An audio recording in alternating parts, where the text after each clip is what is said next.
50,000 8 ತೊಲೆ ಬಂಗಾರ ಕೊಟ್ಟಾಗಷ್ಟೇ. ಏನ್ ಮಾಡ ಹುಡುಗ ನಮ್ಮನು ಚೆನ್ನಾಗಿದೆ. ಆಕಿ ಮೆಡಿಕಲ್ ಡ್ರಿಪ್ 20,000 ಸಂಬಳ ಆಕಿಗೆ. ಅದೇ ದಾವಣಗೆರೆಗ ಮೆಡಿಕಲ್ ಡ್ರಿಪ್ ಅಂತ ಆಂಟಿ ಇದು ಶಾಟ ಇರಿಸ್ಕೊಂಡಿಲ್ಲ. ಇಲ್ಲಪ್ಪಿ ನಿನ್ನೆ ರಾತ್ರಿ ವೀಟ್ ಹಚ್ಚಿದೆ, ಯಾಕ ಹೋಗಿಲ್ಲ. ಅದ ಪವರ್ ಹೋಗೈತೆ ಅನ್ನೋದು ವೀಟ್ ಹಚ್ಚಿದ್ರು ಹೋಗಿಲ್ಲ. ಫೈನಾನ್ಸ್ ಯಾರು ಬರೋಕ್ ಬಂದ್ರಿ ಏನು ಮಾತಾಡಲ್ಲ. ಇದೊಂದ್ಸರಿ ಜಲ್ದಿ ಮುಗಿಸಿ ಫೈನಾನ್ಸ್ ಕಟ್ತೀನಿ ಅಟತಿ ನಾನು.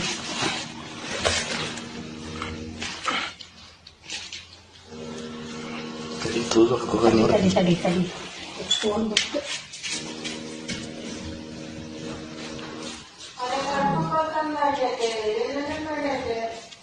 ಏನಾದ್ ನಿನಗೆ